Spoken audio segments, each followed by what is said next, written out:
et effectivement, comme prévu, insère son paquebot dans la petite écluse asséchée de Neuilly sans attendre que le niveau de la Marne facilite l'entrée.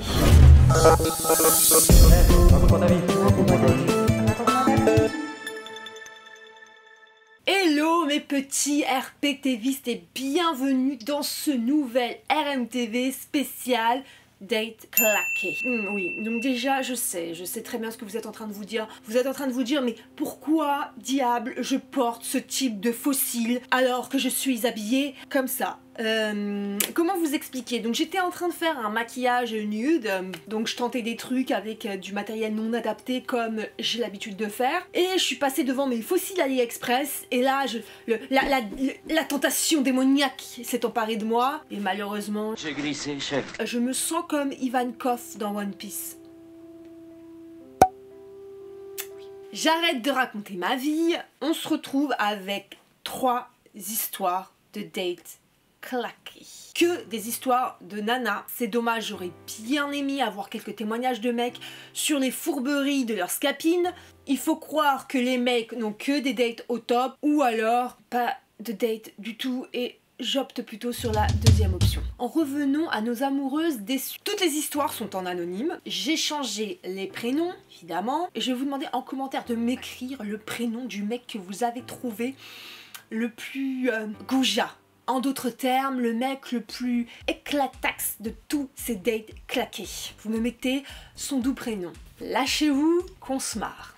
Et c'est parti pour la première histoire. On va bouger avec Marguerite du côté d'Annemasse, située en Haute-Savoie. Marguerite a à peine 20 ans. Elle vient de Lyon et décide de rejoindre pour la journée un garçon qu'elle a rencontré sur les réseaux sociaux et qui vit à Annemasse. Déjà d'expérience quand c'est nous qui nous déplaçons pour un mec, ça part très mal. Sauf si le type est agriculteur. Mais on n'est pas dans l'amour et dans le pré, c'est la vraie vie. L'avantage, c'est qu'elle ne paye pas le train vu qu'elle est fille de cheminot, donc elle en profite. Elle arrive là-bas à 9h30 et il vient pas la chercher. Non, il vient pas la chercher. Ils se rejoignent dans la ville. Deuxième signe que c'est très mal parti. Ils se baladent avant d'aller manger dans l'empire de la malbouffe, le McDo. Ils sont jeunes, c'est compréhensible, si ce n'est que c'est Marguerite qui paye le resto, enfin, le McDo.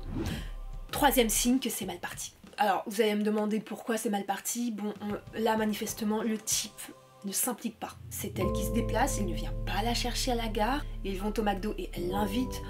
Bon, clairement, le type... il s'en bat un peu les reins. Marguerite dans la cure et continue la discussion avec ce beau brun ténébreux aussi caliente que possible. Très vite, Bertrand de son doux prénom essaye de savoir si Marguerite est chaude pour un sundae supplément caramel coulant sans arachide. Ce n'est pas dans les habitudes de Marguerite. Elle lui explique qu'elle préfère les McFlurry au daim et qu'elle n'en mange jamais au premier rendez-vous. Bien essayé Bertrand, mais déjà tu payes pas le McDo, alors n'essaye pas de gratter un dessert en sus. Soudain, il prétexte une urgence avec son père qui l'appelle. Et il lui dit qu'il a besoin de lui, là, tout de suite, maintenant. Et il dit à Marguerite, ne t'inquiète pas, j'en ai pas pour longtemps, je reviens, ne bouge pas. Elle l'attend donc, seule, au milieu du McDo et des odeurs de frites et de sauce de Big Mac. 15 minutes, 20 minutes, 30 minutes passent sans nouvelles de Bertrand. Elle lui demande par texto s'il revient. Il lui répond qu'il n'en a plus pour longtemps. Au bout d'une heure, saoulée, elle l'appelle et il ne répond pas. Elle attend, deuxième appel, direct sur messagerie. Maline, elle appelle en masqué. Et là, il répond direct. Il se prend une flopée d'insultes dignes d'un capitaine ad hoc éméché. Catéchèse, analphabète, bachimouzou. Elle part se promener pour oublier cette déception, mais rentre un peu tard à la gare. Et malheureusement, le dernier direct pour Lyon est déjà parti. Elle devait donc prendre un train pour Annecy qui l'emmènera ensuite directement à Lyon. Tant pis, elle fera un petit détour. Elle arrive à Annecy et qui voit-elle sur le quai de la gare? Oh putain.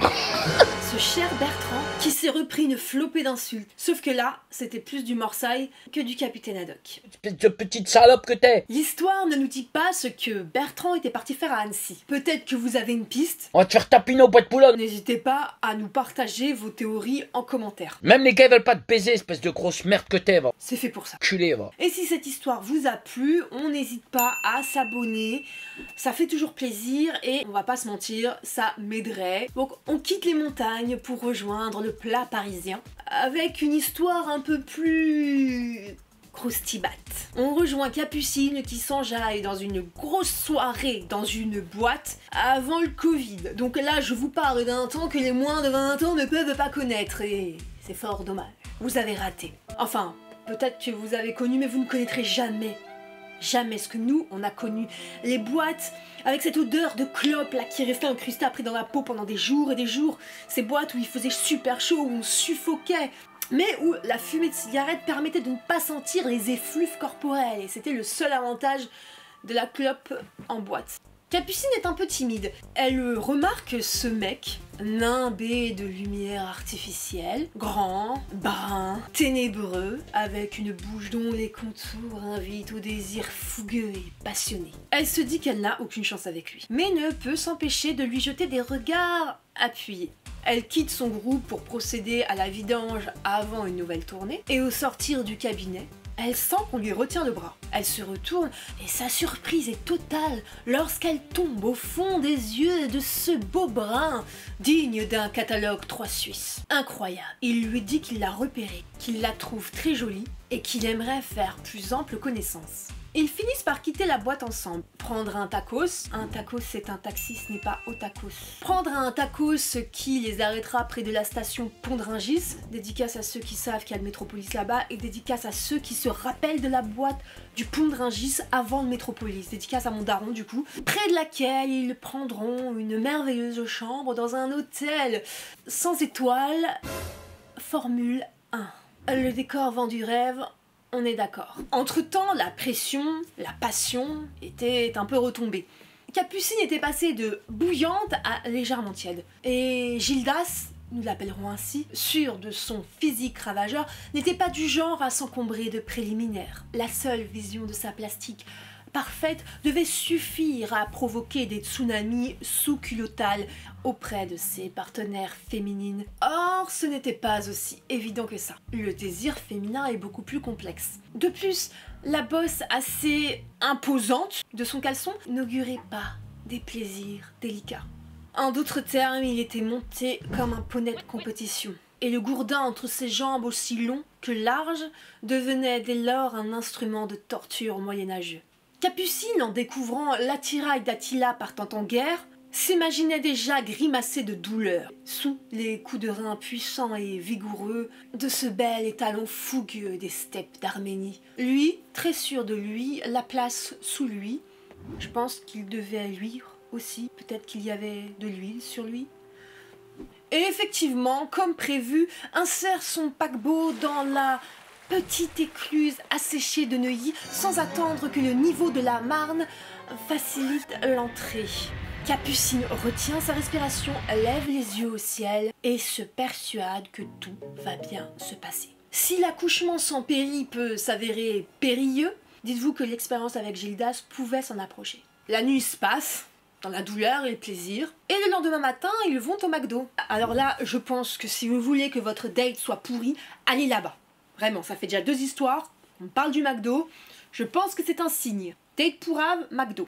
Capucine, oubliant sa douleur à l'entrejambe, ainsi que sa démarche de canard, devant la magnificence de Gildas, décide de le revoir prochainement. Ils conviennent quelques semaines plus tard d'un second rendez-vous. Gildas lui dit de se mettre au max, d'être hyper sexy. Chose qu'elle ne fait pas à moitié, en choisissant une tenue de bad bitch, un make-up de drag queen avec des talons de 12 cm, ce qui n'était pas du tout dans ses habitudes. Mais bon, l'aveuglement aidant, elle voulait être à la hauteur de son Apollon aux attributs gigantesques. Il vient la chercher en voiture et jusqu'au dernier moment, elle ne lui dit pas où ils vont. C'est arrivé devant la porte noire de l'établissement qui lui crache le morceau. Ils vont là où ce cher DSK appréciait jadis passer tous ces week-ends. Un fort sympathique club échangiste. Et vous pensez que Capucine s'est débinée? Pas vraiment. Elle a accepté d'y aller. Mais au dernier moment, Gildas lui fait le coup de la CB. Et puis ça y est.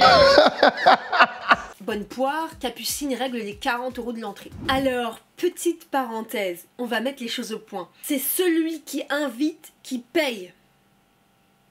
Celui qui invite paye. Mec ou meuf, t'invites, tu payes. T'invites, tu payes. Capté? Ils entrent dans le temple de la débauche, elle dépose ses affaires dans un casier et, vêtue d'un petit paréo, commence sa soirée. Elle se balade dans les méandres de cet endroit de débauche et finit par rencontrer un couple avec qui ça match. Et ensemble, ils joueront des scènes dignes d'un Jackie et Michel. Rappelons-le, Capucine, qui est timide, néanmoins n'est pas farouche et n'est pas du genre à se dégonfler. Alors une fois rentrée dans le temple de la débauche, elle a décidé de rentabiliser sa soirée. Ce qui est légitime. Gildas de son côté fait ses balles et ils se retrouveront en fin de soirée sans jamais avoir fait quoi que ce soit ensemble. Ils se quittent avec un petit snack et basta. Quelques semaines se passent et Gildas la ressollicite. Il l'invite chez lui dans le fin fond du 91. Elle y va en toute connaissance de cause, sachant qu'elle n'allait prendre aucun plaisir physique, mais juste pour le plaisir de contempler cet Apollon si inaccessible pour la mortelle commune qu'elle croyait être. Cela faisait 10 minutes qu'il la travaillait au lit, lorsque d'un coup, Gildas se raidit et lui sort, avec une certaine agressivité, de se rhabiller et de dégager, car sa meuf arrive. Elle s'habille en vitesse et se retrouve sur le même banc, sur lequel, 1 heure auparavant, elle attendait que Gildas lui donne le top départ pour entrer. Elle aurait dû s'en douter, d'autant plus que dans l'appartement se trouvait son pote, qui avait dû l'avertir de l'arrivée imminente de l'officiel. Bien que leur histoire n'ait jamais vraiment commencé, la douche finale était plutôt froide. Très froide. Comme quoi la peau du prince n'est pas assez épaisse pour camoufler le vilain crapaud qui sommeille à l'intérieur. C'est de moi. Oui. Ouh, ah, Gildas. Pas mal Gildas, j'aime bien Gildas. Sans transition aucune, j'espère que l'histoire vous a plu.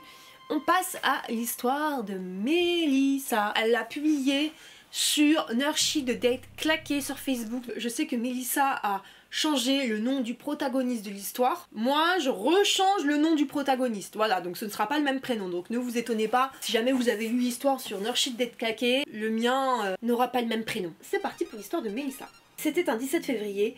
En 2012. J'ai rencontré Gustave sur un forum de discussion.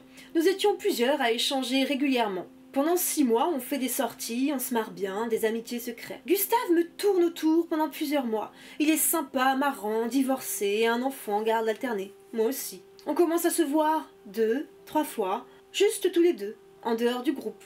On se parle beaucoup. Il est de plus en plus insistant dans ses messages. Un jeu de séduction s'installe. Ce fameux soir du 17 février 2012, le groupe se retrouve dans un bar pour l'anniversaire de l'un des membres. Je me fais jolie, maquillage, talons, c'est pas du tout dans mon habitude et je déteste en porter. Petite parenthèse, vous remarquerez que lorsqu'il y a une envie de séduire de la part des femmes et que justement on se travestit et on se présente sous un jour qui n'est pas du tout le nôtre habituellement, l'histoire part très mal.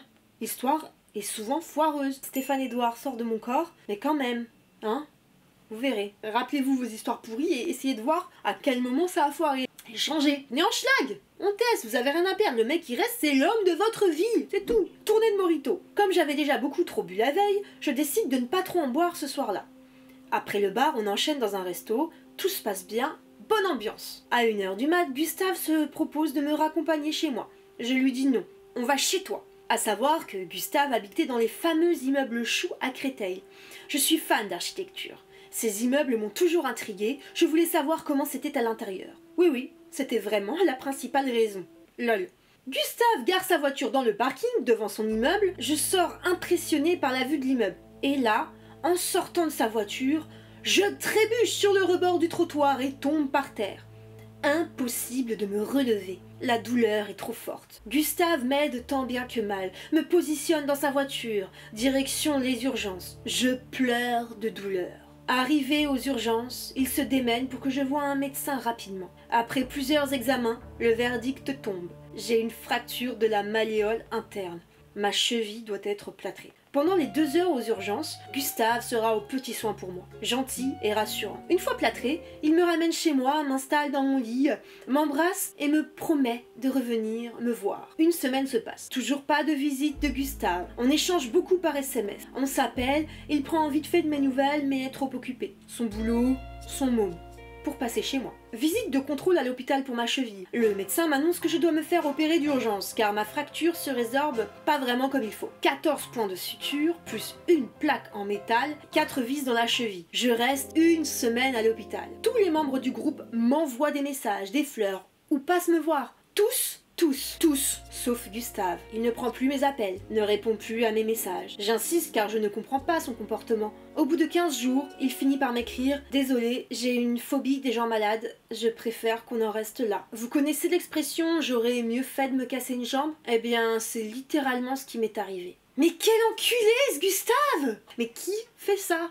Est-ce que pour vous c'est une vraie raison, le type a une vraie phobie des gens malades, ou est-ce que c'était plutôt une excuse parce que finalement Mélissa lui plaisait pas tant que ça et il a essayé d'esquiver le début de relation qui était en train de s'esquisser? Est-ce qu'il a eu peur de s'engager? Voilà.